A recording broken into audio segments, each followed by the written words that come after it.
Bonjour à toutes et tous. Je vous propose qu'on commence parce qu'on a un programme très riche et trop peu de temps, comme toujours.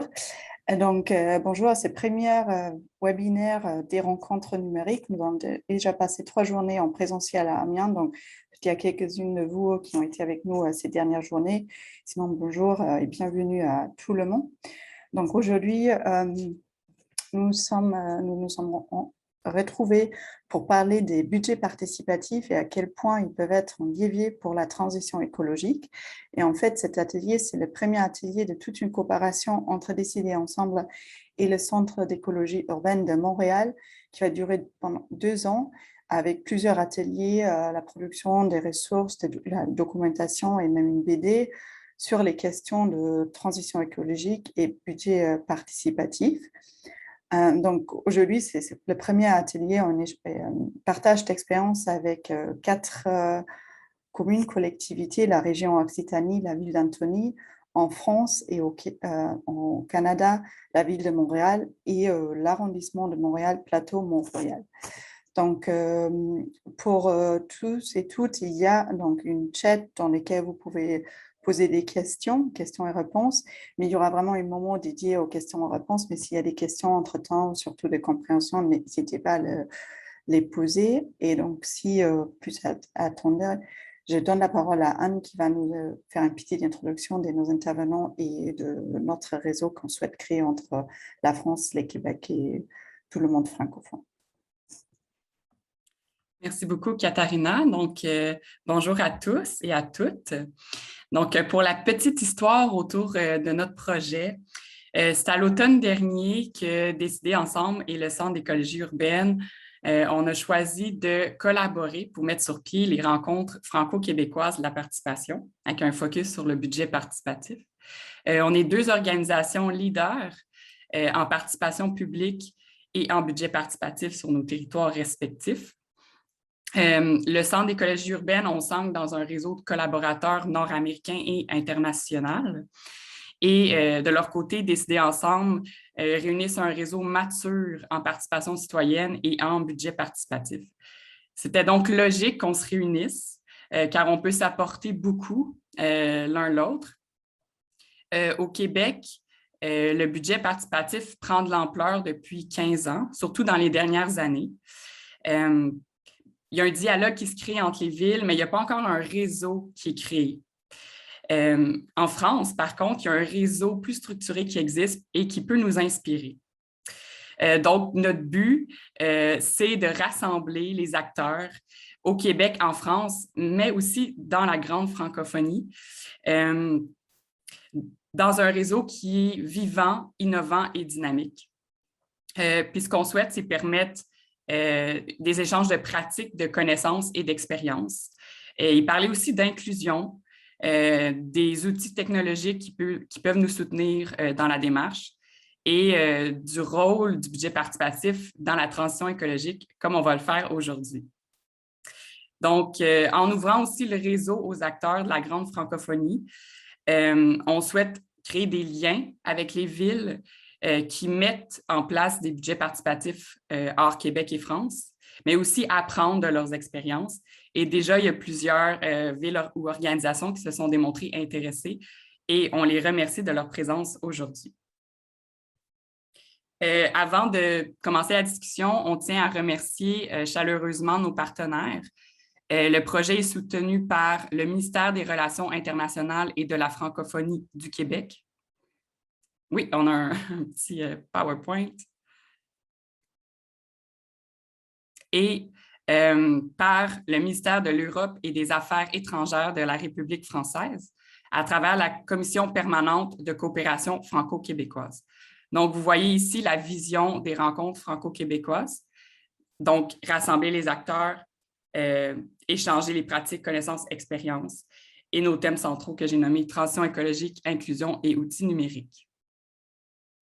Donc, sans plus tarder, je vous présente nos intervenants d'aujourd'hui qui ont accepté de venir nous présenter leur cas. Donc, en introduction, nous avons la chance de recevoir M. Adrià Duarte de l'Observatoire international de la démocratie participative qui va nous présenter les résultats de l'étude « Contribution des budgets participatifs à l'adaptation et à la mitigation des changements climatiques ». Et pour la France, pour la région Occitanie, nous avons Mesdames Justine Bollandard, chargée de budget participatif climat, et Lorraine Streif, directrice déléguée à la coordination de l'innovation. Pour la ville d'Antony, nous avons M. Fabien Hubert, qui est maire adjoint chargé de la démocratie participative, des relations internationales, des élections et des anciens combattants.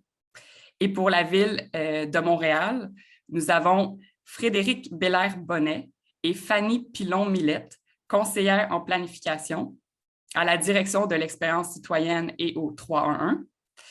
Et pour l'arrondissement du plateau Mont-Royal, Mesdames Marianne Giguère, conseillère de la ville, et Lina Giraldo, agente de recherche en aménagement écologique du paysage. Donc, je te redonne la parole, Katharina.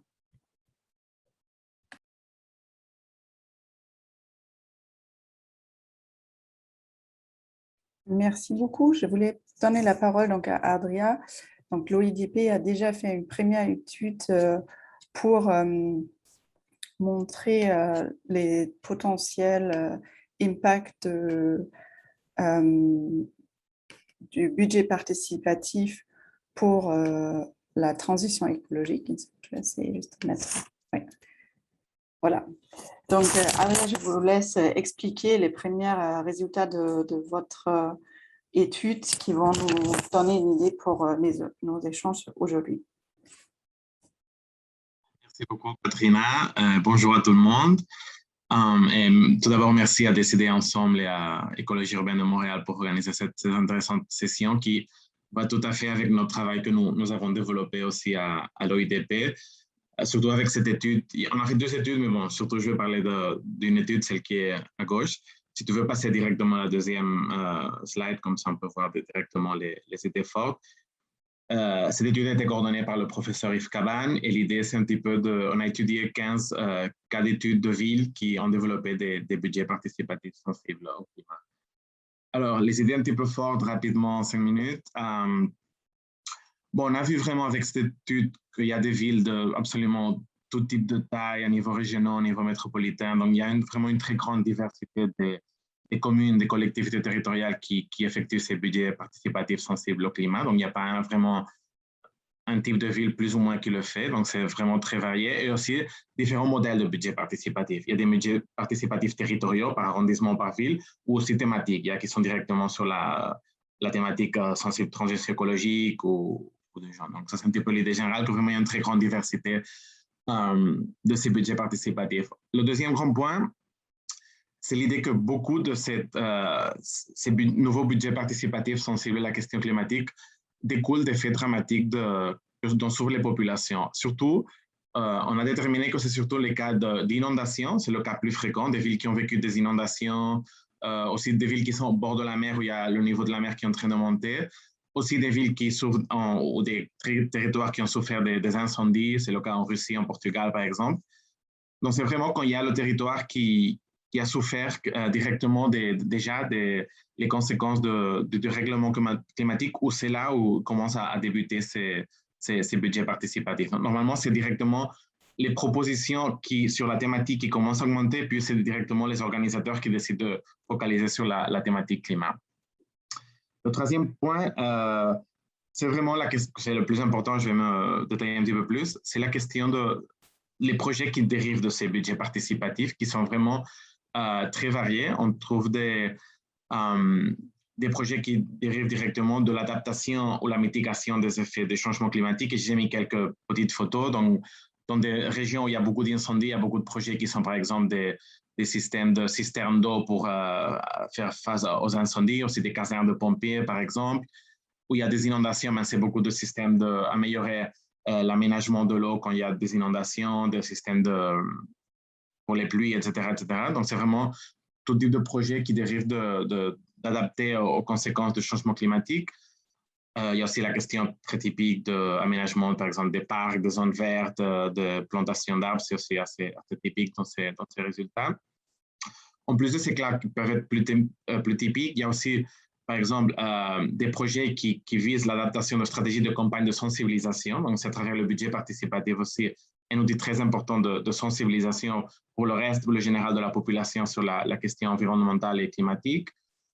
Il y a des projets aussi d'alerte précoce. Dans les cas des incendies, c'est très clair, des systèmes d'alerte, de systèmes météorologiques ou de sirènes pour alerter les populations.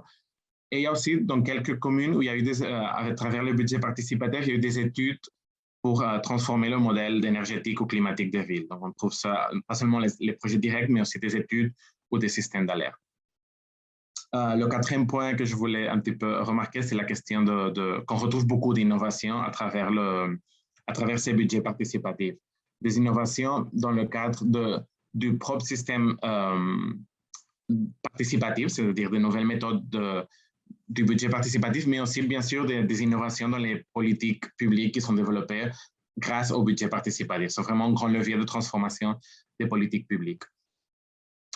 Et finalement, le cinquième point que je voulais un petit peu partager, que ça va très en phase avec l'idée de ce réseau franco-québécois et francophone des budgets participatifs, c'est cet agenda d'avenir, non, qu'on a très, très bon vu remarquer dans cette étude.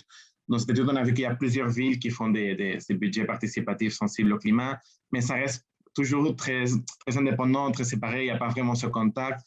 On a trouvé des cas, par exemple, malheureusement, le cas de la ville de Metz, où il y a eu un changement politique, il y avait un budget très, très intéressant, mais avec le changement de majorité politique, le budget de transition écologique a tombé. Donc, c'est vraiment dommage. Donc, je pense que c'est très important, vraiment, et c'est le message fort qu'on veut reprendre de l'OIDP, c'est cette idée vraiment d'essayer d'avoir une agenda commune pour travailler sur la question des budgets climato-sensibles, parce que nous pensons que c'est un très, très bon outil de transformation des politiques publiques, de sensibilisation et de réussir à faire des meilleures politiques, parce que vraiment, c'est une très bonne façon d'engager les populations, de transformer les politiques publiques en liant participation et transition écologique. Donc, très rapidement, c'était le message que je voulais vous partager. Merci beaucoup et surtout aussi merci pour avoir respecté parfaitement le temps. Donc, comme vous avez pu voir, c'était une idée en fait des vastes possibilités de mettre en œuvre un budget participatif pour la transition écologique. Et on va le voir avec les expériences aujourd'hui qui vont d'un arrondissement jusqu'à une région, donc des échelles très différentes, des budgets plutôt investissement, d'autres de fonctionnement, une implication des acteurs assez différents. Quelquefois, c'est les acteurs qui mettent en œuvre les projets, quelquefois, c'est la collectivité. Donc, dans un premier temps, on voulait faire un peu une tour de table des 4 collectivités pour comprendre un peu plus quelles sont les spécificités de chaque budget participatif pour la transition écologique. Donc, d'abord, on commence avec la toute petite échelle, le plateau Mont-Royal. Vous avez organisé un budget participatif sur la transition écologique et sociale. Est-ce que vous pouvez expliquer un peu quelles sont les spécificités? Donc, je pense beaucoup des personnes dans la salle connaissent le budget participatif et le déroulé d'un budget participatif en soi, mais comment vous avez utilisé votre budget participatif pour aller plus loin dans la transition écologique? Quelles ont été les étapes, la thématique exactement? Donc, je ne sais pas si qui de vous deux souhaite commencer. Ça va être moi. Mais merci beaucoup. Donc, je suis Marianne Giguère. Je suis élue dans l'arrondissement du plateau Mont-Royal, donc élue dans la ville de Montréal. À Montréal, c'est ça, il y a 19 arrondissements qui constituent la ville. Chaque arrondissement a une mairie avec un conseil local et on a un conseil de ville beaucoup plus grand. Mais le budget dont moi je vous parle, c'est celui de l'arrondissement. Donc, c'est un arrondissement qui compte une population d'à peu près 108 000 habitants aujourd'hui. Donc, c'est quand même un des arrondissements qui est les plus denses dans le plateau Mont-Royal. Même au Canada, on a un très petit territoire, une très forte densité. Et on a voulu faire un budget participatif où il y avait vraiment clairement l'orientation, la thématique de la transition écologique. Du côté des élus, c'est vraiment l'enjeu qui nous anime le plus, qui nous porte le plus, pour lequel on veut agir le plus fortement et le plus rapidement. On n'a pas attendu, là, ça fait une douzaine d'années qu'on est au pouvoir dans l'arrondissement et qu'on agit en conséquence. Mais là, on a voulu amener ça plus loin.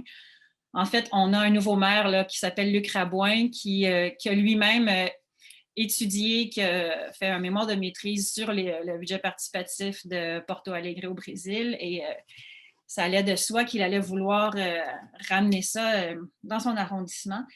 On a pris dans nos surplus, donc c'était des budgets qui étaient en surplus au terme de l'année budgétaire, 250 000 $, ce qui équivaut, j'ai regardé ce matin, à peu près à 170 000 €, qu'on a consacré à ce budget-là, et on a orienté donc la population sur différents thèmes, là, parce qu'en fait, ce qui est intéressant, c'est que c'est vraiment une occasion de faire une pédagogie autour de ce que c'est que la transition écologique, d'expliquer aux gens qu'est-ce qu'on veut dire par là, où on veut aller, puis concrètement, ce que ça peut donner. Donc, on parlait des grands thèmes de nourrir, verdir, il y avait la mobilité, bien sûr, tout ce qu'il y a autour de la gestion des matières résiduelles, et évidemment aussi de la justice sociale, parce que ça en fait partie. Donc, on a envoyé ces thèmes-là dans la nature, et ce qui fait la particularité de ce budget-là, puis je souligne qu'on a travaillé avec le Centre d'écologie urbaine, évidemment, là, qui chapeautait, qui pilotait tout ça, c'est qu'on a vraiment ouvert autant la participation que le vote là, de façon très large. On a voulu que ce soit très inclusif. Donc, les jeunes à partir de 10 ans avaient le droit de s'impliquer et de voter. Mais on a aussi voulu que non seulement les résidents citoyens puissent le faire, mais également les gens qui sont propriétaires sans habiter le plateau, et même les gens qui y travaillent. Donc, on pouvait, si on passe toutes nos journées à venir sur le territoire y travailler, même si on n'y habite pas, on avait le droit de vote. On a eu donc une participation de 2240 votes à peu près, ce qui est un pourcentage d'à peu près 2 % de ceux qui pouvaient voter. Selon le Centre d'écologie urbaine, c'est quand même pour une première édition un assez bon score. Donc, on était vraiment contents, bien que Lina, qui est avec moi, pourra vous parler plus tard là, des difficultés qu'on a eues avec ce budget-là. Mais c'est ça, on a eu à peu près 15 % sur ces gens-là, sur ces 2240 votes-là, qui étaient des non-résidents. Donc, on a quand même ratissé large. On a comme le concept de citoyen ou de population d'un territoire était vraiment élargi. On avait 2 comités qui s'occupaient de piloter ce budget-là, enfin l'exercice au complet.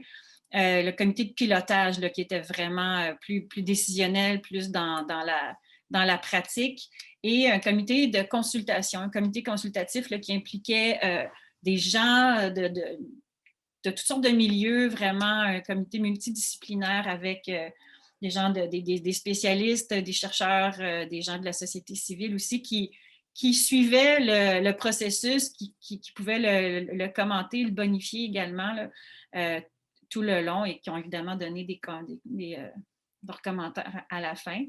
Donc, au niveau même de la préparation, de l'idéation, de la mise en pratique et de la surveillance de comment les choses se passent, on était aussi éminemment participatif et inclusif. C'est ce qu'on a voulu faire. Et finalement, bon, en pandémie, on avait tout le défi là, de faire voter les gens, aussi d'amener l'information aux gens pour... bon, c'est une grande difficulté. Donc, on a eu des postes itinérants à vélo, des kiosques de vote itinérants à vélo qui s'est déplacés dans l'arrondissement en différents points pour encourager les gens à voter, à expliquer ce que c'était que le budget. On avait des urnes aussi dans différents organismes, en plus là, du vote en ligne qui a quand même été de loin le plus utilisé. C'est clair que bon, il y a toutes sortes de façons qu'un territoire politique soit organisé. En ce moment, je dirais que les élus comme tels, dans l'arrondissement du Plateau-Mont-Royal, on est probablement plus près que la population à agir. On est vraiment 7 élus assez je ne vais pas dire radicaux parce que ce n'est pas ça. On pourrait dire qu'on est réaliste face à la crise climatique, qu'on a vraiment envie d'avancer. On a vraiment envie de poser des gestes qui soient forts. Donc, le fait de présenter à la population ce que c'est que les nécessités autour de la transition écologique sous forme de participez, impliquez-vous, donnez-nous des idées. Soyez novateurs, ça nous permet d'agir plus vite peut-être ou d'agir plus légitimement même. Bon, je ne peux pas dire qu'on n'est pas légitime, au contraire, on est élu, puis on est même élu avec de bonnes majorités, mais ça permet d'avancer dans le sens où on constate qu'il faut qu'on aille en termes de... On va pouvoir fermer des rues pour faire de l'agriculture urbaine, par exemple. C'est retirer du stationnement pour faire des pistes cyclables. Bon, ce n'est pas le genre de projet qui avait été proposé parce qu'on le fait déjà de toute façon.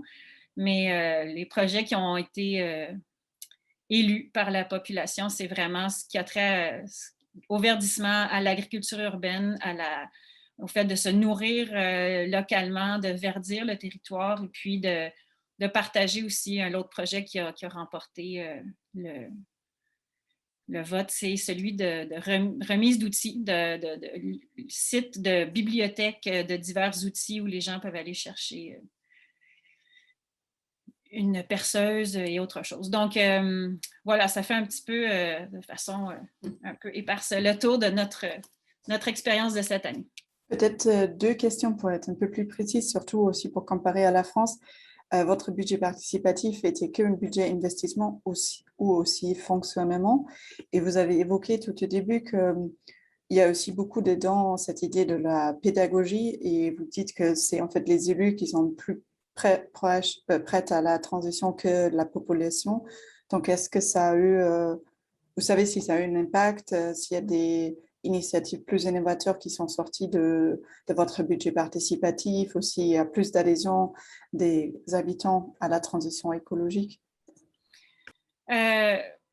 Pour d'abord répondre que comme on travaillait avec des surplus, c'est la beauté de l'affaire, c'est qu'on pouvait à la fois utiliser l'argent pour du budget de fonctionnement ou du budget d'immobilisation. Donc, les deux étaient possibles, ce qui est beaucoup plus simple parce qu'expliquer la nuance à la population, c'est là, les gens de la Ville de Montréal vont pouvoir vous le dire, c'est pas mal plus, c'est plus compliqué de dire « Ah non, on ne peut pas faire ça parce que c'est du fonctionnement et c'est pas... » l'immobilisation. Donc, nous, on pouvait faire les deux. Donc, ça enlevait une grande contrainte. C'est la beauté de travailler avec des budgets avec les surplus. Sinon, pour la deuxième question, j'ai pas trouvé, on n'a pas constaté que les propositions étaient si innovantes que ça. Ce qu'on a compris, en fait, c'est que les gens, ils regardent beaucoup ce qui peut-être se fait ailleurs, ce qui a été amené comme proposition. C'était rien de nouveau. Là. La remise, la bibliothèque d'outils, c'est quelque chose qui existait déjà dans un autre arrondissement. Ce que ça nous permet de faire, c'est de le mettre de l'avant sans avoir à être les porteurs politiquement d'une nouvelle idée puis à la justifier nous-mêmes. C'est assez tôt à ce stade-ci pour dire est-ce que l'impact a vraiment été... significatif là, en ce qui a trait à la pédagogie de la transition écologique, d'autant plus qu'on en parle beaucoup dans d'autres sphères, puis pas uniquement avec le budget participatif. Puis j'ai l'impression que ce genre d'exercice-là, ça a un impact à long terme. Là, c'était la première édition. Nous, c'est ce qu'on se dit. Si on est déjà assez satisfait des résultats pour une première édition en pleine pandémie en plus, mais c'est un genre d'initiative qui se déploie à long terme. Puis je pense que c'est la leçon à avoir peut-être, en tout cas la leçon. C'est ce qu'il faut se garder en arrière de la tête parce que souvent en politique, on a des mandats courts puis on essaie d'avoir un impact percutant rapidement, mais ça, c'est quelque chose qui fait son effet sur le long terme. Tout ce qui est de toute façon qui peut favoriser la participation, l'implication citoyenne, ça ne se fait pas du jour au lendemain. C'est un travail de plus longue haleine. Donc, c'est pour ça qu'il faut être persévérant, là, même si on pourrait se dire que sur une population de 100 000 personnes, 2200 votes, ce n'est pas beaucoup, mais la prochaine fois, ça va être mieux, puis on va être plus habile aussi pour aller pour communiquer le fait que le projet existe, parce que de toute façon, on lutte contre le cynisme, la lassitude et le désintérêt et plein d'autres enjeux qui occupent l'esprit des gens. Donc, voilà. Merci beaucoup. Donc, peut-être on passe à une toute autre échelle. Lorraine, est-ce que vous voulez nous dire quelques mots sur ma solution pour le climat et peut-être aussi mettre l'accent sur ce qui était différent par rapport à ce qu'on vient d'entendre pour avoir un peu quelles sont les différentes manières d'organiser un budget participatif pour la transition écologique? Oui, volontiers. Bonjour à tous. Merci pour cette initiative de nous réunir et de pouvoir voir en effet cette diversité dans les budgets participatifs climato-compliant. Du coup, nous, on a une démarche sur la région Occitanie qui a été initiée en 2019 et qui a dans ses caractéristiques déjà un élément différenciant, c'est la taille du territoire. Donc la région Occitanie en France, ça correspond à 13 départements, 72 000 km² de superficie. C'est 5,8 millions d'habitants répartis dans 4 460 communes. Et il y a aussi des intercommunalités, donc ces groupements de communes, elles sont au nombre de 165 dans la région Occitanie. Donc en fait, cette taille de territoire, ça nous a amené à avoir une démarche uniquement en ligne. Juste rapidement, vous pouvez vous rapprocher un peu de votre micro, on ne vous entend pas aussi bien. Ok. J'espère que ça va aller comme ça. Sinon, c'est mieux. Oui. C'est mieux comme ça? Donc cette taille du territoire, ça a donné deux choses. Non, c'est surtout, ça a apporté le fait qu'on ait une démarche uniquement en ligne, tant pour le dépôt que le vote.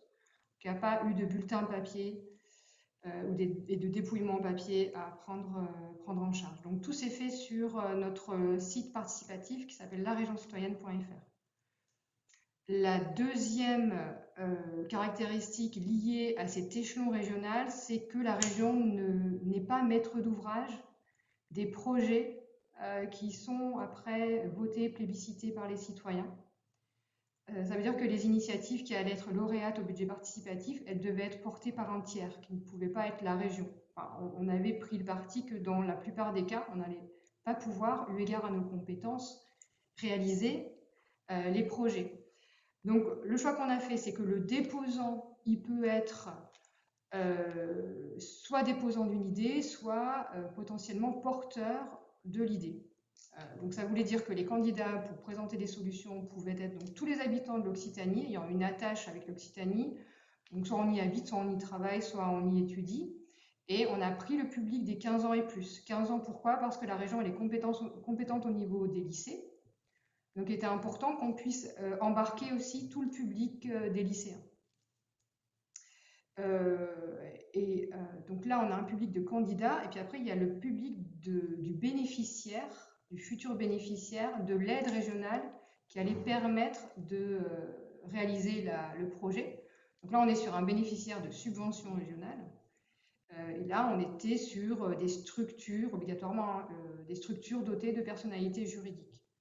Donc, le porteur de projet, celui qui allait mener l'initiative, pouvait être une association, un comité de quartier, un syndicat de copropriété, des établissements d'enseignement supérieur, des établissements scolaires, des centres de formation professionnelle, des collectivités, des communes, des intercommunalités, et des entreprises. Alors là, entreprises de l'économie sociale et solidaire, entreprises agricoles ou tout type de statut, même les micro-entrepreneurs ou les auto-entrepreneurs. Donc, on était sur des aides régionales qui allaient de 1 500 à 150 000 euros par projet. Et on avait pour cela une enveloppe de 2 millions d'euros qui a été mise. Et là, on était, nous, alors c'était pas du surplus. en fait, pour ce budget participatif climat, c'est la direction de la transition écologique, donc une des directions opérationnelles de la région, qui a défléché un budget au moment de la préparation budgétaire 2018. Après, pouvoir la mettre en place en 2019. Donc, ça, c'était donc les deux caractéristiques liées à notre échelon régional. Une autre caractéristique par rapport au climat, c'est que ça a été en fait une des premières thématiques choisies par la région dans le cadre de ses budgets participatifs citoyens, par opposition à des budgets participatifs lycéens. Ça, c'est un autre dispositif qu'on a, mais qui se fait vraiment que dans les établissements. Donc, pour les budgets participatifs lycéens, la région, vu sa taille, s'est dit il faut qu'on fasse du thématique. Donc, climat, lancé en 2019, ça a été l'une des 3 thématiques lancées avec montagne. Ça, c'était comment soutenir les investissements dans les secteurs de montagne. Et puis, un autre budget participatif autour de la citoyenneté mondiale. Et alors, climat, c'est très vaste. Donc, le parti pris, c'était que les candidatures soumettent des idées ou des projets qui devaient s'inscrire clairement dans un objectif de lutte contre le réchauffement climatique. Ça, c'était l'angle. Des projets d'intérêt collectif. Donc, il n'était pas question que ça soit un projet porté par un individu pour une rétribution personnelle ou une entreprise trop individuelle. Et autre critère, c'était présenter un caractère expérimental ou innovant. On avait donc des catégories: déchets, économie circulaire, mobilité, biodiversité, économie d'énergie, alimentation, eau, et on avait une dernière catégorie, c'était sensibilisation et formation. Et parce qu'on avait cette catégorie-là, on a donc décidé que le budget, il n'allait pas seulement être en investissement, mais qu'il pourrait être aussi en fonctionnement, de manière à pouvoir accepter ces initiatives de l'ordre de l'action de formation, de sensibilisation, voilà, de l'activité humaine, en fait, de médiation. Et puis, donc, dernière caractéristique de ce budget participatif climat à l'échelle de la région Occitanie, c'est le fait de proposer un accompagnement pour les candidats, de manière à faire mûrir leurs propositions. Là, du coup, la région a organisé 3 ateliers pour les candidats, 3 ateliers qui ont en visioconférence, on était en période de confinement. Donc, un atelier sur quel portage pour quel projet. Et ça permettait aux candidats d'aller trouver un porteur, éventuellement autour de lui. En fait, travailler sur les idées d'écosystème. Donc, voir s'il n'y a pas dans l'écosystème des personnes qui sont déjà sur les sujets de l'initiative proposée. Ou alors, si la personne voulait après elle-même porter son projet, quel statut d'entreprise elle pouvait choisir, qu'est-ce qu'elle pouvait faire si c'était un collectif qui pouvait se structurer en association, voilà, ce genre de choses. Un deuxième atelier sur tout ce qui était plan de financement, budget prévisionnel, voilà, aspect financier. On a vu qu'il y avait besoin d'une montée en compétences sur ces aspects-là. Et puis un troisième atelier sur comment faire connaître et mobiliser pour son projet. Donc là, c'était tant pour faire connaître son projet et dans le sens, oui, travailler sur l'écosystème existant. Donc aller taper à la porte de sa commune, rencontrer les élus, voir s'il n'y a pas des entreprises, des associations qui sont déjà un peu sur les sujets autour de soi, de manière à ce que le projet ne soit pas isolé. Et faire un peu grossir finalement l'initiative présentée, l'enrichir d'autres choses, d'autres idées. Et puis, il y avait dans cet atelier la volonté aussi de préparer la personne à la campagne qu'elle allait devoir mener si son projet était retenu pour le vote. Là, bien sûr, il faut vraiment communiquer auprès des habitants, leur faire connaître le projet de manière à ce que les voix se portent au plus fort sur le projet qui nous tient à cœur. Voilà pour les 3 grandes caractéristiques. Merci beaucoup. Peut-être pour aller un peu plus en détail, peut-être ça va Justine plutôt, cette idée que le budget participatif permet en fait des projets portés par les citoyens ou associatifs. Est-ce que ça fait émerger des projets qui n'existeront pas? Est-ce que vous voyez que ça peut avoir une autre contribution à la transition écologique que juste des fonds citoyens qu'on met à disposition? Est-ce que toutes ces votes et la démarche, quel impact est-ce qu'elle a par rapport à une fonds, à un appel à projet normal? Pourquoi passer par le budget participatif pour pousser la transition écologique comme ça?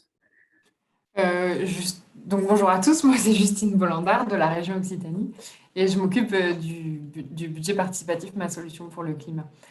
Alors pour répondre à cette question, en fait ça a été une des caractéristiques du budget participatif climat, c'est que pour être élu, il fallait que les projets ne soient pas éligibles aux dispositifs déjà mis en place.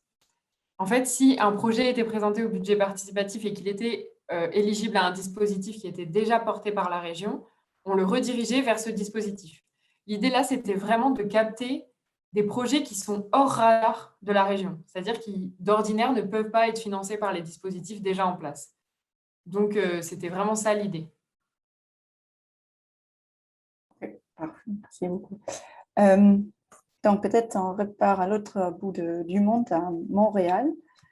Frédéric et Fanny, qui souhaitent expliquer le fonctionnement de votre budget participatif. Et comme maintenant, on a eu l'occasion de voir deux dispositifs très différents, peut-être vous situer aussi par rapport à eux.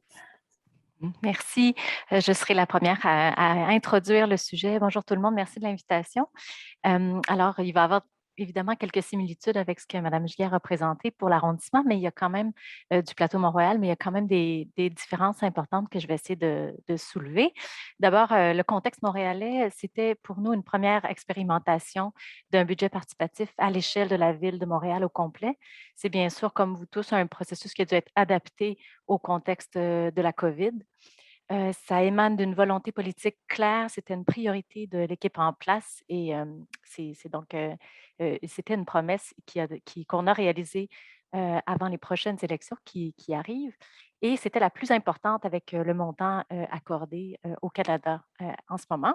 Et c'est un processus qui n'est pas achevé, c'est-à-dire qu'on a passé les étapes participatives, le vote s'est déroulé, on vient de dévoiler les projets lauréats, mais il reste pour nous à vivre un cycle complet de mise en œuvre des projets qui ont été retenus par le public et de procéder à l'évaluation de la démarche. J'ai attiré l'attention sur quatre spécificités, le territoire qu'on couvrait, le type de budget disponible, la thématique retenue, puis le design participatif qu'on a mis en place. Donc, en ce qui concerne le territoire, Marianne l'a bien introduit, la Ville de Montréal compte 19 arrondissements qui ont chacun une mairie, un conseil, des champs de compétences spécifiques. Et donc, nous, comme la démarche de Montréal, couvrait l'ensemble du territoire de la ville et de ces 19 arrondissements. La Ville de Montréal étant sur une île sur laquelle il y a d'autres villes qui ne sont pas Montréal. Donc, il fallait, dans toute l'explication, le côté pédagogique, expliquer aussi à la population ce qui était couvert et non couvert comme territoire. C'était au dernier recensement 1,7 million d'habitants qui vivaient à Montréal. Et là-dessus, 59 qui étaient issus de l'immigration ou avaient au moins un parent né à l'étranger. Donc, vous voyez qu'on est dans une gouvernance qui est particulière. C'est le conseil municipal qui a décidé d'accorder 10 millions, le comité exécutif, pour la ville. Et on couvre 19 arrondissements, dont certaines mairies sont dirigées par des équipes politiques variées. Et donc, il fallait prendre en compte cette gouvernance partagée entre les arrondissements et la ville-centre. Et on a pu conclure avec les arrondissements l'engagement d'offrir à la population la possibilité de proposer des idées qui se dérouleraient sur l'ensemble du territoire, parfois en ciblant un lieu spécifique, parfois en ciblant quelques secteurs ou plusieurs arrondissements ou des projets qui parcouraient plus d'un arrondissement, ou de proposer des idées à rayonnement pan-montréalais. Et on s'inscrivait aussi dans un contexte où parmi les 19 arrondissements, il y avait des arrondissements qui avaient déjà des démarches de budget participatif locaux. ce qui voulait dire pour nous une volonté de s'inscrire en complémentarité avec ces démarches-là. Voilà. La deuxième spécificité, c'était le budget alloué. Donc, c'est une somme conséquente de 10 millions de dollars qui a été investie dans un cycle de 2 ans qu'on a. Donc, le processus a été lancé publiquement en novembre dernier et le vote s'est déroulé cet été, de la mi-juin à la mi-juillet. C'est un budget entièrement d'immobilisation. Donc, vous êtes peut-être familier avec cette notion, mais c'était donc pour réaliser des aménagements et des équipements municipaux sans budget de fonctionnement assorti. Et donc, ici, on était, contrairement à la région de l'Occitanie, à la recherche de projets qui allaient être réalisés par la Ville de Montréal sur son territoire, c'est-à-dire sur le domaine public ou au sein d'une propriété de la Ville, que ce soit un bâtiment ou un terrain. Et donc, c'était vraiment des projets, des actifs municipaux qu'on cherchait à se donner collectivement, des projets qui soient durables, qui soient d'envergure aussi, d'où les montants qui ont été fixés comme minimaux et maximaux. On cherchait ici des projets, chaque projet lauréat devait avoir une valeur comprise entre 500 000 et 3 millions, donc environ entre 300 000 euros et 2 millions d'euros par projet, pour une enveloppe totale de 10 millions, ce qui faisait on pouvait s'attendre à un minimum de 4 projets lauréats au final, et peut-être plus, dépendant de la valeur estimée de chaque projet. Et comme je disais, on voulait s'inscrire en complémentarité avec les démarches locales et en fixant des montants plus élevés comme ça, mais ça permettait d'être complémentaire.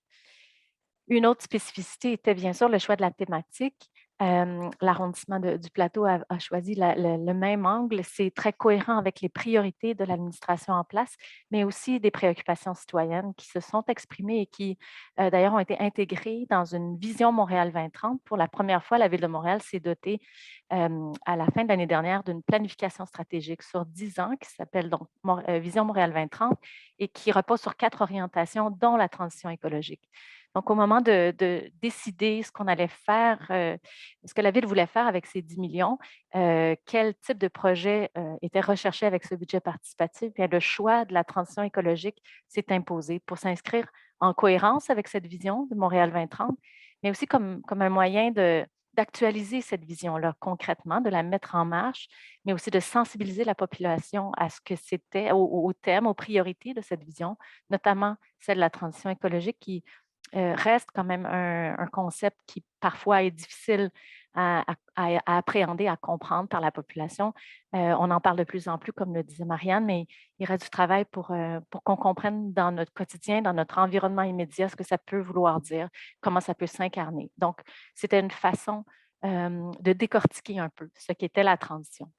Et c'est pour ça qu'on a voulu l'articuler aussi en 4 défis. 4 défis pour tenter de mettre de la clarté auprès de la population sur ce qu'ils pouvaient proposer. Donc, 4 défis de la transition. Le premier, lutter et s'adapter au changement climatique. Le deuxième, protéger la nature en ville. Le troisième, produire et consommer autrement. Et le quatrième, favoriser la solidarité, l'équité et l'inclusion. Ce dernier est important, le défi, parce que c'est une transition écologique qu'on a positionnée comme transition écologique et sociale, tout comme dans le plateau, parce que c'est très important pour la Ville de Montréal que cette transition ne se fasse jamais au détriment des plus démunis, mais aussi parce qu'il y a des enjeux à la fois environnementaux et sociaux auxquels la Ville de Montréal fait face. Donc, c'était les 4 défis proposés. Puis, bon, c'est en continuité, bien sûr, avec des engagements de la Ville là, en matière de lutte au changement climatique et autres. J'essaie d'aller vite un peu pour ne pas vous retarder. Maintenant, je dirais que dans les autres spécificités, ben, je pourrais expliquer le processus participatif qui a été mis en place.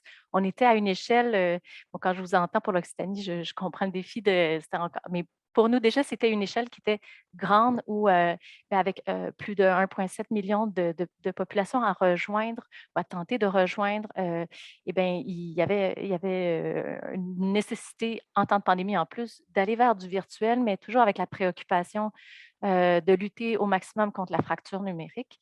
Donc, on a fait d'abord, avant tout, un appel à idées. On se rappelle, on cherche des idées, des projets qui vont être réalisés par la Ville. Donc, ce n'était pas des projets qui devaient être portés par les proposeurs. C'est vraiment un appel qui était ouvert à tous peu importe s'ils étaient résidents ou non de Montréal, l'appel à aider était ouvert à tous les amoureux ou tous les gens préoccupés par l'avenir de Montréal. Ça pouvait être à la fois déposé à titre individuel ou collectif. Et on a assorti cette phase d'appel à aider d'une mobilisation importante de la société civile. Dans une échelle territoriale comme celle-ci, on misait sur la collaboration d'acteurs, d'organismes locaux qui ont un ancrage territorial pour pouvoir rejoindre les gens sur le terrain, faire remonter leurs préoccupations et parfois aussi mettre en valeur des projets collectifs qu'ils avaient développés avec les populations locales dans le cadre de toutes sortes de concertations.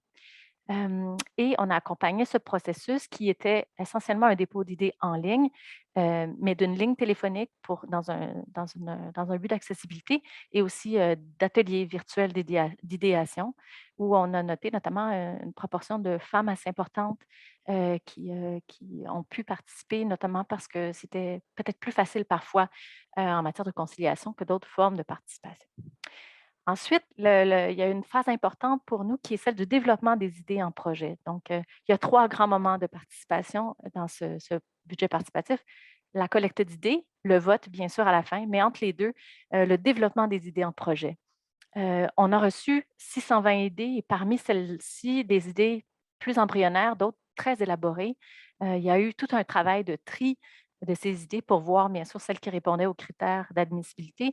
Mais ensuite, on a mis en place des comités de travail qui étaient mixtes, formés de façon paritaire entre des organismes, des représentants de la société civile qui avaient été recrutés suite à un appel public de candidature et des gens de l'organisation de la ville, issus à la fois des arrondissements, peu importe, en fait, dans une volonté de répartition territoriale aux 4 coins de la ville, et des services centraux aussi. Et donc, je peux vous demander de oui. français et anglais, se focaliser surtout sur ce qui est différent par rapport à une démarche normale du budget participatif et ce qui fait pourquoi c'est budget participatif pour la transition écologique. Donc, dans ce moment médian de la participation, du développement des idées en projet, les critères qui étaient retenus pour que ces gens puissent développer les idées en projet, c'était de mesurer l'impact pour prioriser les 300 idées qui étaient jugées recevables et les transformer en projets, soit en les regroupant, en les bonifiant, en les mettant à l'échelle, mais c'était en mesurant leur impact sur la transition écologique et sociale et notamment en jugeant ou en essayant d'apporter de l'équité et de l'inclusion dans le développement de l'idée, notamment en ciblant peut-être des territoires plus à risque ou plus vulnérables. Et bon, le vote du public ensuite, nous non plus, on n'a pas fait de vote papier vu l'échelle, mais il y a eu une tournée terrain, un peu comme dans le plateau Mont-Royal, qui a été mise en place avec 50 activités qui ont rejoint 2200 personnes sur le terrain pour faire connaître cette démarche. On juge, nous aussi, que c'est dans le temps que se bâtit une notoriété pour une telle démarche. Donc, c'était une première expérimentation pour y arriver. Peut-être, j'aimerais juste peut-être qu'on n'aura pas le temps de l'aborder, mais je trouve qu'on aborde peu souvent dans tout le travail interne que ça nécessite. Peut-être qu'une des spécificités pour nous, ça a été le travail de mobilisation interne et de collaboration qu'on a dû mettre en place avec les représentants de nos 19 arrondissements, mais aussi de 11 services centraux. Donc, il y a eu 30 des gens, des professionnels, des gestionnaires de la ville en provenance de 30 directions qui ont, à un moment donné ou un autre, dans le processus, été impliqués, soit au tri préliminaire des idées, en participant au comité de développement des idées et bien sûr au moment de l'analyse. Et c'était un défi important que cette mobilisation interne. Merci beaucoup. Je pense qu'il y a plein de défis dont on peut parler qui sont généraux pour les budgets participatifs. Et donc, on aimerait vraiment se focaliser aujourd'hui sur qu'est-ce qui fait que le budget participatif peut aider à la transition écologique ou pas. Et on peut peut-être dédier d'autres ateliers plus toutes les difficultés des budgets participatifs.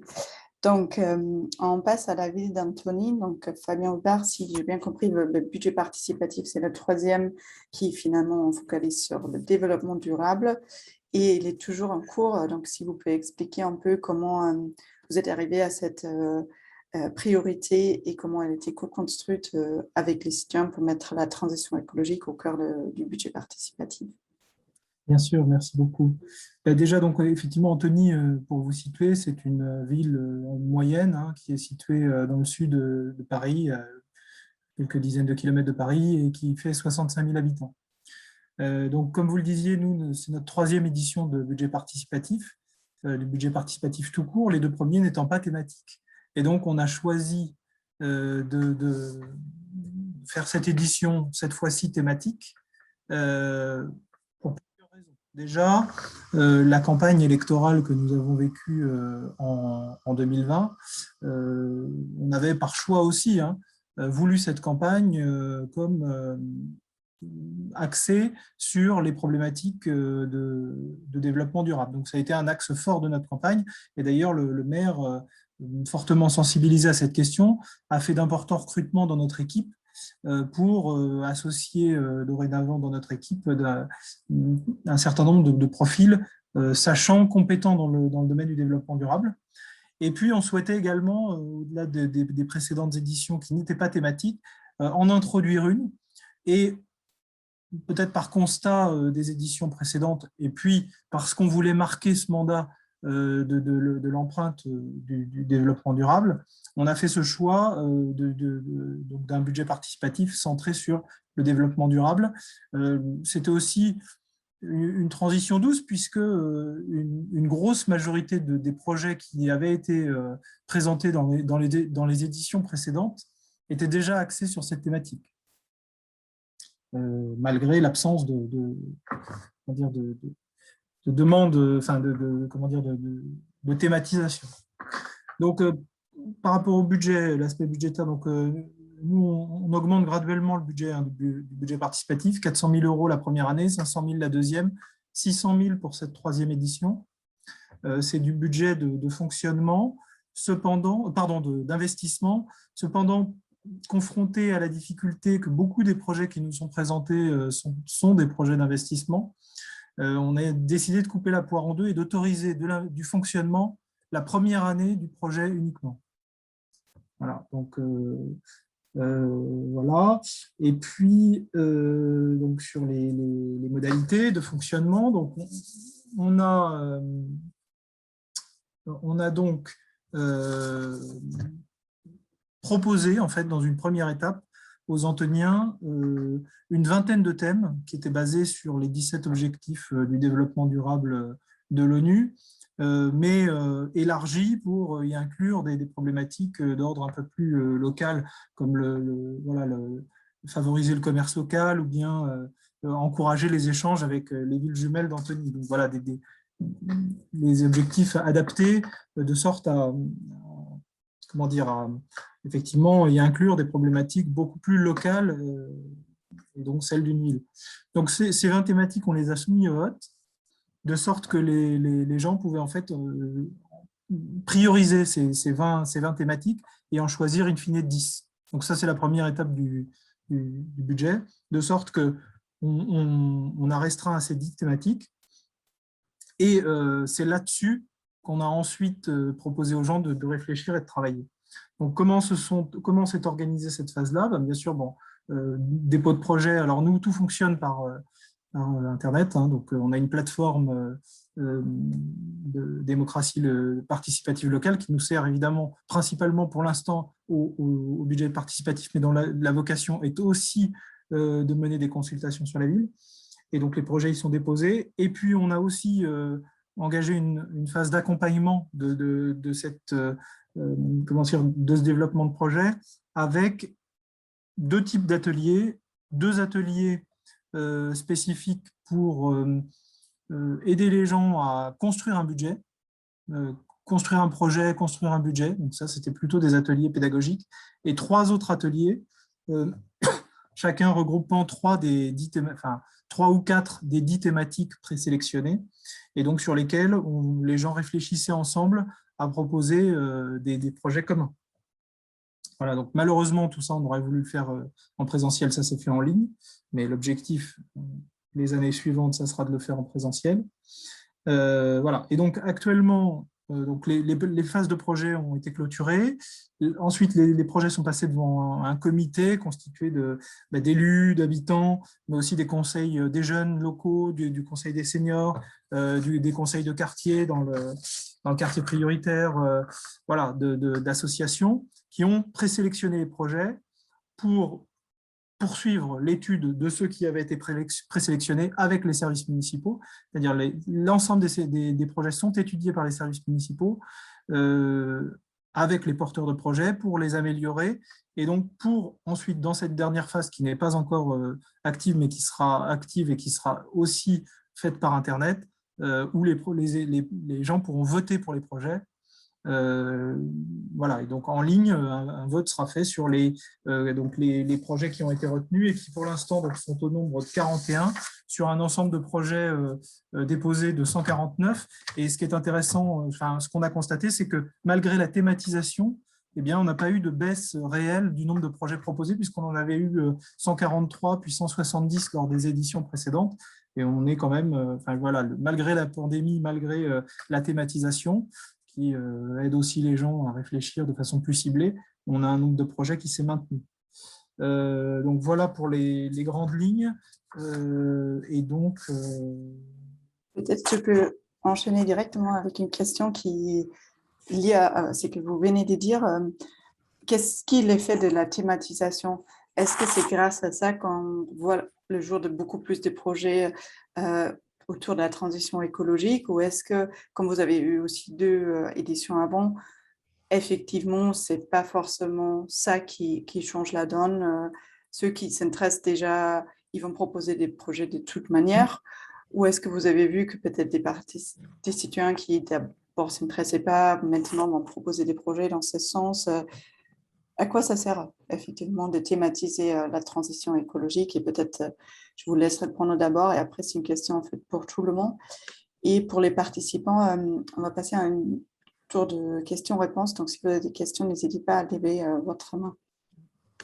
Je pense qu'effectivement, le budget participatif, qu'il soit centré sur le développement durable ou pas d'ailleurs, c'est une façon d'associer les citoyens à la réflexion qui est menée par la collectivité.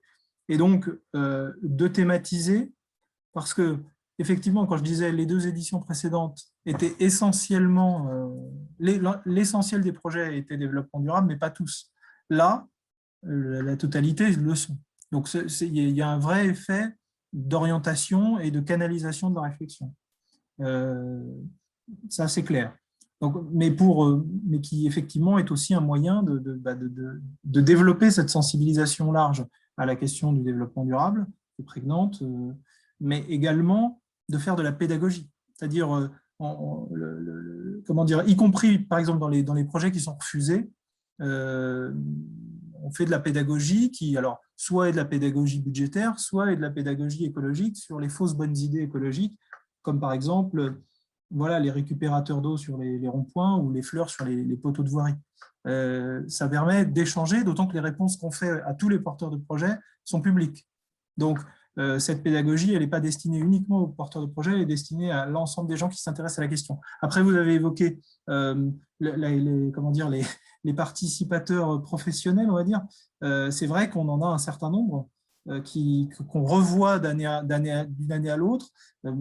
Effectivement, tant que ceux-ci, et pour l'instant, cet équilibre est maintenu, ne sont pas dominants dans le panel, ça va. Effectivement, le jour où ils commencent à devenir dominants et donc à constituer l'essentiel du groupe qui répondra, là, ça sera un problème. Et pour l'instant, ça n'est pas le cas, ce qui constitue un équilibre assez intéressant entre les nouveaux porteurs de projets, les récurrents, on va dire, et qui nous permet effectivement d'avoir une diversité qui ne s'éteint pas dans les projets qui sont proposés.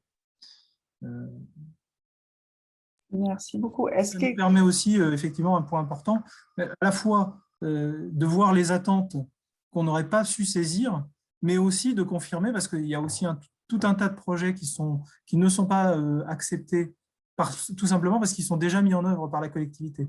Donc, ça permet aussi de communiquer sur ce qu'on fait déjà, et puis de valider d'une certaine manière la direction dans laquelle on va, et qu'elle est conforme aux attentes des gens.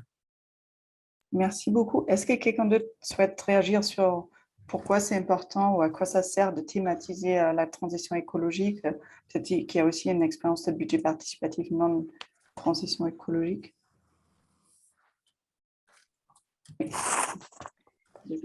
J'ajouterais peut-être juste la question de, pour le champ des compétences, encore une fois, pour que la population arrive à comprendre ce qu'une municipalité peut faire en transition écologique par rapport aux autres paliers de gouvernement, puis ce qui peut être fait dans son quotidien, dans son environnement immédiat. C'est intéressant de thématiser. Merci beaucoup. Donc, Marius, je te laisse peut-être présenter les autres questions et avant que vous répondiez, il y a aussi Fanny. Je vais vous donner la possibilité de poser votre question vous-même.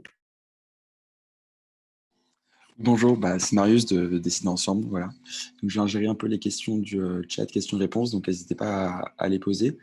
Il y avait déjà une question de Didier pour l'arrondissement Plateau-Mont-Royal, pour Marianne Giguère, qui demandait comment vous avez contrôlé les votes sur les projets.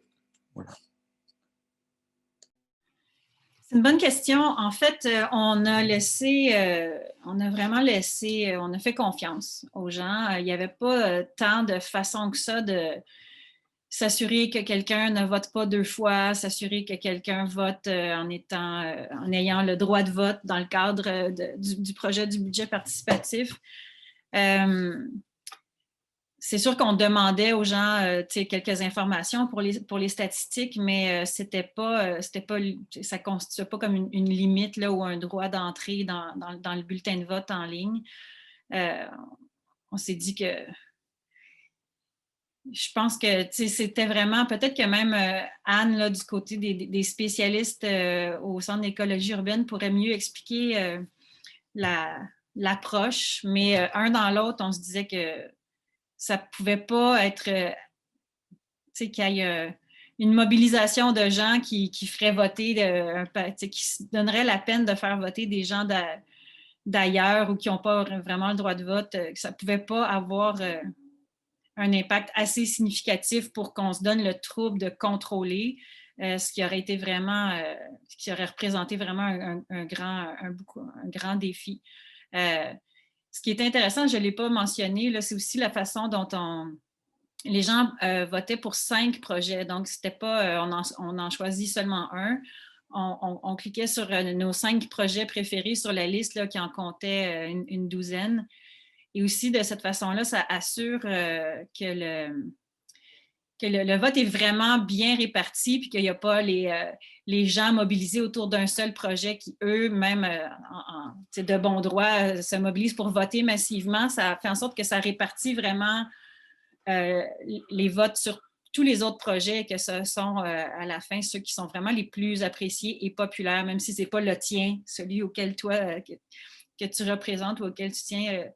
Ça permet donc, c'est ça, en fait, je pense que c'est davantage démocratique. J'oserais le dire comme ça. Mais voilà. On a fait confiance. Merci beaucoup. Ensuite, il y avait une question de Michel Lejeune Mengwang, j'espère que j'écorche pas le nom, pour la ville d'Antony, qui demandait combien de projets ont été proposés à Antony la première année et cette année. Combien de projets ont été, j'ai pas entendu, excusez-moi. Combien de projets ont été proposés à Antony, donc la première année et cette année? La première année, 143, et cette année, 149. Et la deuxième édition, un petit peu plus, 170. Et donc voilà, on a un relatif maintien. Fanny, si vous souhaitez, vous pouvez poser votre question directe. Oui, alors c'était pas une question, c'était par rapport à ce que vous aviez un peu demandé par rapport à cet intérêt budget participatif transition écologique. Simplement, donc nous en Belgique, il n'y a pas de budget participatif qui est sur le climat. C'est par contre le domaine où on voit qu'ils sont en train d'être le plus réfléchis au niveau politique. Et je me demande si derrière, il y a pas aussi à prendre en considération que le domaine de la transition écologique est un enjeu nouveau, politiquement, en tout cas nouveau, qui du coup met une thématique ample et où il est plus enclin à aller faire appel à des expertises autres, et notamment les expertises citoyennes. Et nous, on est un peu en train d'observer que sur le terrain, ça favoriserait la mise en place de budgets participatifs qui, par ailleurs, ne prend pas en Belgique. Vraiment, les communes, ils sont extrêmement réticentes puisqu'ils quand ils sont basés que sur la gestion communale, ça demande transparence, information, partage de pouvoir, ce qui n'est absolument pas du tout... En fait, votre connexion est très, très mauvaise. Sur cet enjeu climatique, il y a probablement un levier. En fait, votre connexion est très mauvaise et ça coupe tout le temps. Ah. On vous entend très mal, peut-être sans vidéo. Sans vidéo, bien je vous le mets en écrit, mais simplement, on observe sur notre territoire que le fait de passer sur une thématique climat, transition écologique ou développement durable est probablement un levier pour le développement général des budgets participatifs sur les territoires, qui ne prend pas quand il est sur sa simple appellation de prendre des décisions au niveau des investissements globalement, vu que ça suscite partage de pouvoir et transparence. Ce n'est pas du tout raccord avec la manière de penser la politique de nos élus, malheureusement. Mais du coup, il y a vraiment un levier à jouer sur cet enjeu transition climat qui est un défi nouveau pour les élus et pour lesquels ils sont plus enclins du coup à aller chercher des expertises et des aides extérieures. Et donc, nous, on y voit plutôt un enjeu à l'inverse pour dynamiser les budgets participatifs dans leur ensemble. Merci beaucoup pour ce partage. Je pense qu'il n'y a pas d'autres questions, donc peut-être on peut faire une dernière tour de table où chacun m'a dit une limite des budgets participatifs pour la transition écologique et une force. Donc c'est difficile. Peut-être Lorraine et Justine, je vous laisse commencer avec une limite, une force de cette budget participatif pour la transition écologique et donc vraiment plutôt lié à la question de transition écologique qu'aux limites et forces en général des budgets participatifs parce qu'on connaît plein. Justine, je te laisse répondre et choisir. Une limite. C'est bon, ça marche. Moi, je vais faire une toute petite présentation d'abord des chiffres du budget participatif Ma Solution Climat pour voir un peu de quoi on parle.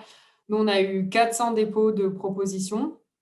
On a fait un premier vote avec une centaine de projets qui étaient assez matures pour passer au vote. Et à ce vote-là, on a eu 42 projets lauréats. Et ensuite, on a décidé de garder des projets qui n'étaient pas suffisamment mûrs, mais qui étaient intéressants, de les accompagner pendant quelques mois et de les présenter à un second vote. Donc, on a une trentaine de projets qui ont été présentés à ce second vote et 26 projets lauréats. Donc, en tout, on a environ une soixantaine de projets lauréats à l'heure actuelle pour Ma Solution pour le climat. Alors, les points positifs d'un budget participatif avec pour thématique le climat, c'est que déjà, le climat, c'est une thématique qui regroupe beaucoup de sous-thèmes, qui fait que c'est en fait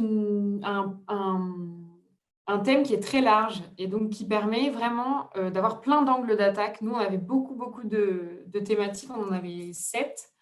Donc, il y avait la mobilité, la sensibilisation et tout ce que vous a cité Lorraine juste avant. Donc, ça fait vraiment partie des points positifs et des points forts parce qu'on peut du coup vraiment attirer de nombreux projets et d'une grande diversité. Donc, ça fait partie des points forts. Ensuite, alors on reste sur les points forts de la thématique budget de la thématique. Une point fort et une point. Peut-être tu peux donner le pendant.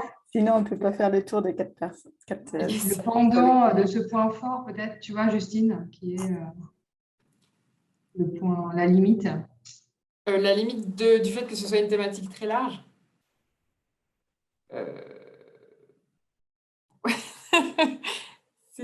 On n'avait pas travaillé sur un point faible de ce point fort. En fait, l'idée, c'est, on avait, en discutant, vu que on avait beaucoup d'idées, pas forcément des gens qui pouvaient les porter, Et on n'a pas réussi en fait à trouver les modalités du portage d'idées qui étaient vraiment très intéressantes. Parce que donc il nous manque un porteur. Donc là, c'était un peu peut-être déceptif pour les candidats. Et puis après, pour ceux qui sont lauréats, aujourd'hui, on a donc plus de 60 projets qui sont lauréats. Ils sont en train d'être réalisés et ce qu'on voudrait, c'était revenir vers la population, vers les gens qui ont voté et pour leur dire, ben voilà, c'est en train de se réaliser. Et il nous manque un truc, c'est la notion d'indicateur d'impact. Il y a voilà, encore une fois, il y a une grosse diversité, mais on aimerait pouvoir trouver quelques indicateurs d'impact qui nous permettraient de présenter pour chacun des projets, même s'ils sont très variés, encore une fois, des choses qui montrent qu'il y a une vraie transformation derrière, quoi, hein, que ça amène, ça apporte vraiment quelque chose. Et ça fait partie des pistes d'amélioration sur lesquelles on est en train de travailler parce que justement cette grande diversité fait que c'est compliqué de trouver des indicateurs communs qui permettraient de mettre tous les projets sur la même base d'évaluation. Donc ça, c'est assez compliqué et c'est notre travail, c'est notre prochain travail en cours. Ouais. Merci beaucoup. Et donc, Marianne et Lina, quelle était une force de votre budget participatif transition écologique et une limite pour pousser pour le changement, pour la transition? Oui, donc cette fois-ci, ça va être moi. En fait, par rapport aux forces relativement à notre expérience, en fait, je pourrais parler du fait que, étant donné que c'est une thématique qui touche beaucoup des gens, qui intéresse beaucoup de gens et de plus en plus en lien avec les changements climatiques et tout ça, je dirais qu'en raison de la bonne participation au vote qu'on a obtenu, on a pu cibler certains territoires qui étaient, par exemple, davantage vulnérables. Par exemple, je parle plutôt de l'Est de l'arrondissement. On a constaté quand même une bonne participation des votants. Donc, c'est sûr que ces secteurs-là, autant au niveau démographique qu'en termes d'aménagement et de développement du territoire, c'est beaucoup plus vulnérable. Donc, on a pu cibler certains territoires comme ça. On a vu qu'il y avait un engouement puis une participation, une implication citoyenne assez grande. Donc, je pense que le fait que ça soit une thématique comme ça peut justement amener cette implication-là des gens. Initialement, peut-être on pourrait penser que la transition touche pas nécessairement des gens vulnérables vis-à-vis les revenus ou quelque chose comme ça, mais notre expérience nous a montré qu'il y avait quand même un certain intérêt à s'impliquer, à participer. Donc, je dirais que c'est un point fort. Puis sinon, la limite en soi de notre démarche, je pense que ça réside plutôt dans la difficulté du développement des idées parce que dans notre cas, c'était vraiment des idées qui étaient embryonnaires, très, très embryonnaires, des fois portées, oui, par des organismes ou des communautés, des comités déjà organisés, mais aussi, il y en avait beaucoup que c'était des idées qui étaient justement présentées par des citoyens du commun, donc il n'y avait pas nécessairement une organisation derrière ou une idée qui était assez mûrie. Donc, je pense que cette difficulté-là, vis-à-vis à l'interne, en fait, avec les professionnels, d'essayer de rester fidèle à l'idée initiale, mais aussi le côté pédagogique vis-à-vis des citoyens, parce que des fois, ils ne comprennent pas tout à fait comment ça marche dans l'administration et tout ça. Donc, ça a demandé beaucoup de travail, beaucoup d'efforts. Je pense qu'on aurait avantage pour une prochaine édition à peut-être mieux donner des balises ou des paramètres un peu pour l'admissibilité des projets qui feraient en sorte que les gens ils proposent déjà des projets qui sont avec une certaine programmation ou une certaine planification déjà beaucoup plus établie en fait au départ. Merci beaucoup. Et donc, Fabien, Anthony, quelle était la force et la limite de ce budget participatif pour la transition écologique?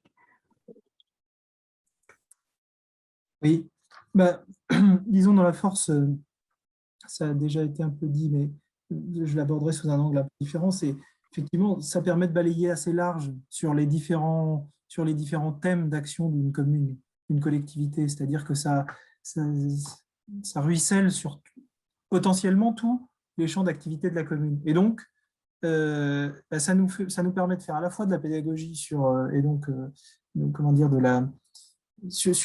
la transition écologique en elle-même, tout en faisant également sur le mode de fonctionnement d'une commune, c'est la façon de concevoir un projet, etc. Et donc d'avoir ce double aspect pédagogique et d'implication des citoyens dans la vie de la collectivité, à la fois sur les deux thématiques qui nous intéressent dans cet exercice. Sur la limite, je me demande si, parce que c'est vrai que dans les éditions précédentes non thématiques, on avait déjà une bonne part de projets. Il y a un vrai problème avec les projets qui ne sont finalement que du fonctionnement pur. On en a quand même un certain nombre qui sont proposés, qui proposent des projets qui ne sont que du financement, là où nous, on est assez clair sur le fait qu'on veut de l'investissement, ou comme je disais tout à l'heure, de l'investissement limité à du fonctionnement la première année, et ensuite le projet doit être autosuffisant. Et donc, je me demande si ça n'a pas d'une certaine manière un peu un biais en favorisant certaines thématiques qui, du coup, répondent plus facilement à cette logique d'investissement. En particulier, la végétalisation de l'espace public. Voilà, là, on voit bien en quoi ça répond à un projet d'investissement, là où on aura peut-être plus de refus sur d'autres thématiques comme la lutte contre les gaspillages ou favoriser l'économie circulaire. C'est peut-être une des limites que j'y vois, de favoriser certains des axes qui se prêtent plus facilement aux modalités même de l'exercice tel qu'on l'a conçu. Merci beaucoup. Et donc, dernièrement, Frédéric et Fanny, que vous voyez comme les forces et les limites de ces budgets participatifs? Et beaucoup de choses ont été nommées. Donc, de notre côté, comme Frédéric vous l'a dit, là, on est en début d'analyse de notre processus, de notre démarche. Donc, parmi les trois forces qu'on avait retenues, je vais vous partager celle qui, pour nous, a été la plus révélatrice. Donc, la force, ça a été vraiment que pour la première fois, la Ville de Montréal a pu voir les préoccupations des citoyens en lien avec la transition écologique. Comme on le dit, c'est un concept qui est un peu nouveau. Donc, à travers l'appel d'idées, la collecte, nos 620 idées, on a pu vraiment voir les préoccupations des citoyens qui allaient autant dans leur milieu de vie très proche, à une échelle très locale, mais également de grande envergure. Les gens nous ont soulevé des préoccupations par rapport à la réduction des fractures urbaines. Montréal, Frédéric l'a mentionné un peu, on a des berges, on a des ponts, on a des autoroutes. Donc, on a vu que les gens, c'était une réelle préoccupation d'améliorer les liens entre les quartiers, entre les territoires qui sont à l'extérieur de l'île aussi. Également, de préserver la biodiversité, de favoriser les rencontres citoyennes. Donc, c'était une première vue là, des préoccupations citoyennes, puis aussi de leur compréhension de la transition écologique.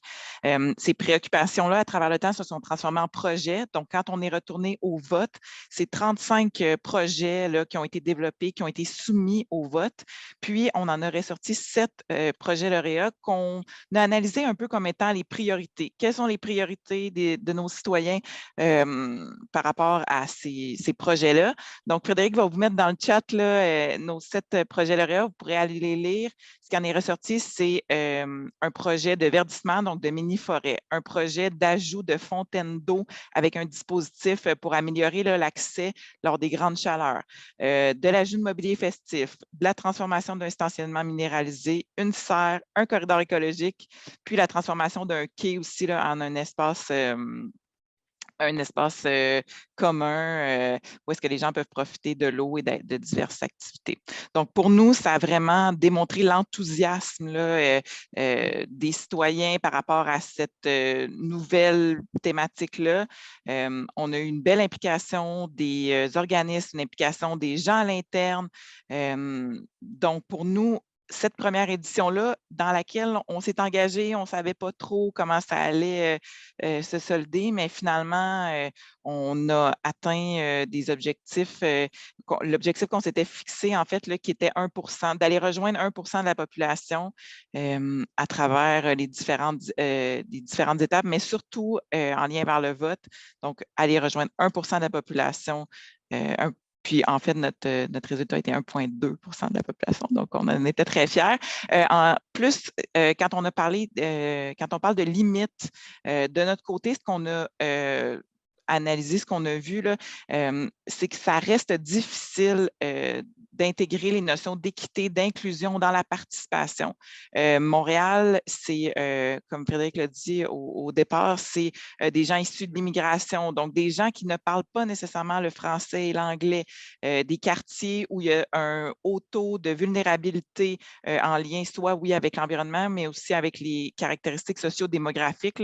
Donc, nous, ça a été vraiment un défi là, de mettre en place des critères pour aller chercher les gens, mais aussi pour aller appliquer nos projets. Donc, dans la mise en œuvre, c'est ce qu'on fait actuellement. Là, on prépare la mise en œuvre des projets.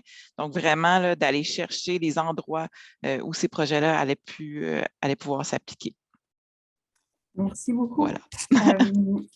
Vous avez tous et toutes évoqué plein des points forts, des limites qui méritent chacun un webinaire en soi.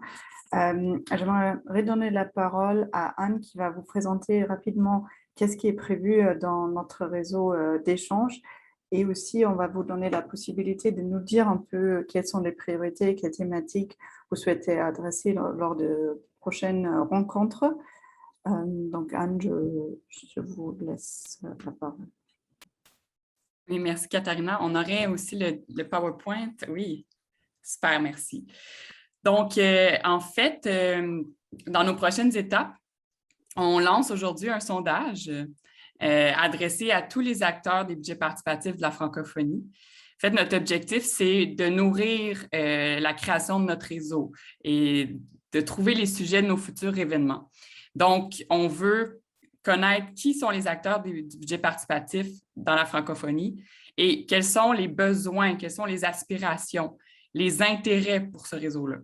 Donc, et on veut aussi identifier les tendances du budget participatif au regard de la transition écologique, de l'inclusion et des outils numériques.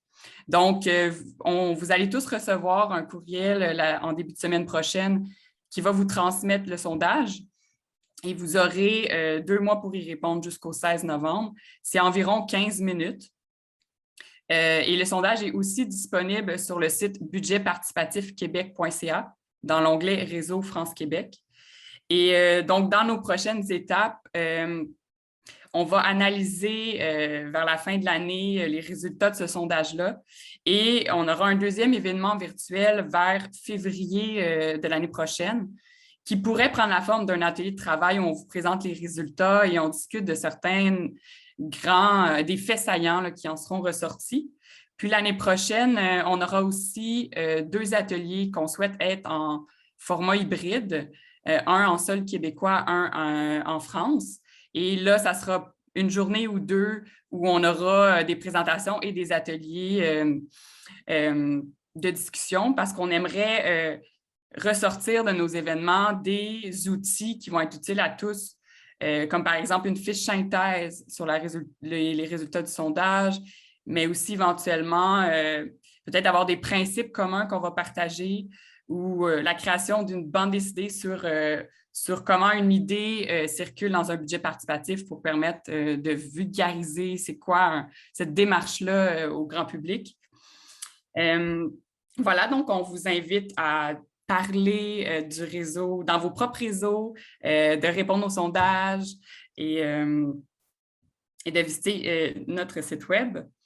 Et on aimerait terminer la discussion, comme Katharina l'a mentionné, en vous demandant, vous qui avez écouté cette discussion-là fort enrichissante, quelles priorités vous voyez pour les 2 prochaines années? Quelle thématique, quel sujet vous aimeriez qu'un réseau aborde? Vous pouvez l'écrire en discussion dans le chat. On va lire ça.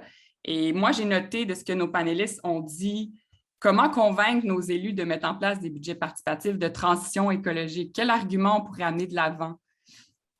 J'ai noté aussi comment évaluer l'impact des budgets participatifs sur la transition écologique. Ça semble être vraiment une question que tout le monde se pose. Et comment mieux vulgariser c'est quoi un budget participatif, mais aussi c'est quoi nos thématiques de développement durable ou changement climatique ou transition écologique et comment mieux informer au travers de cette démarche-là sur ce que fait une ville, jusqu'où une ville peut intervenir dans le champ de ses compétences. Donc, je vous invite à écrire dans le chat, est-ce que vous avez des sujets qui vous intéresseraient le plus Sinon, ça peut être ce que vous avez appris aujourd'hui qui vous a le plus frappé. Donc, des sujets liés à la question de budget participatif et transition écologique, inclusion. Donc, est-ce que c'est plutôt autour de comment améliorer le processus de budget participatif tout court, quel type de projet transition écologique proposer? On a parlé beaucoup de tout ce qui est aménagement, collectivité, comment vraiment, on a entendu qu'un des soucis, c'est aussi faire émerger des projets innovants ou vraiment concevables. Donc, est-ce qu'il y a des thématiques qui vous intéressent, que vous souhaitez qu'on aborde? Sinon, c'est aussi grâce à l'enquête qu'on va avoir d'un côté un petit peu un état de lieu et d'autre côté faire ressortir des priorités. Donc, n'hésitez pas aussi à nous contacter après si vous avez des thématiques qui vous intéressent. Sinon, on a plein d'idées aussi. Donc, je vous laisse quelques moments encore pour y répondre. Et en même temps, j'en profite pour d'abord remercier tous nos intervenants et intervenantes pour ces excellentes présentations et pour les projets que vous êtes en train de mener. Ça a montré la diversité des projets, des échelles, des forces et faiblesses qui existent à ces projets. Et aussi pour vous dire que ça, c'était que les premières webinaires numériques dans le cadre de rencontres numériques. Donc, on continue là dans quelques minutes à 17h30 avec un atelier sur la jeunesse et l'autre sur la démocratie sanitaire. Et demain aussi avec 4 autres ateliers si jamais vous souhaitez y participer.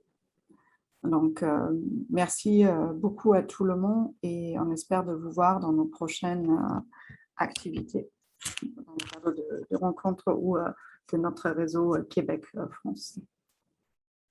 Donc, on pourrait conclure en nommant les 2-3 sujets qui ont ressorti dans le chat. Donc, comment assurer la fiabilité du vote tout en facilitant l'accès à la démarche? Donc, effectivement, comme Marianne du Plateau Montréal l'a mentionné tout à l'heure, des fois, il y a des choix qui sont faits pour assurer une plus grande accessibilité au vote, une plus grande démocratie, donc de ne pas mettre de barrières à l'entrée, comme de ne pas trop contrôler le vote en demandant de créer un compte, par exemple. Mais comment s'assurer que ça reste fiable? Donc, c'est un sujet très intéressant. Comment engager les habitants les plus éloignés de la politique? Oui, surtout en virtuel, là, ça a été difficile. On a vu que c'était ceux qui participent déjà qui ont participé souvent. Donc, ça, c'est une question que tout le monde se pose, je suis certaine. Comment éviter les projets redondants et stimuler la créativité des participants? Quand ça fait le budget participatif, c'est un cycle, ça se répète à chaque année ou 2 ans. Est-ce qu'à un moment donné, oui, ça devient redondant? Comment on stimule la créativité? Donc, merci à la personne qui a proposé tous ces sujets. Il y aurait une réflexion aussi à avoir sur les indicateurs d'impact, comme on l'a mentionné, en matière de transition écologique, mais aussi d'inclusion et d'égalité. Donc, ça fait le lien avec ce que j'ai mentionné précédemment, qui participe vraiment. Puis quand on parle de transition écologique, est-ce que c'est vraiment ceux qui sont le plus affectés par les changements climatiques qui participent? Donc, ça, c'est vraiment une grande question.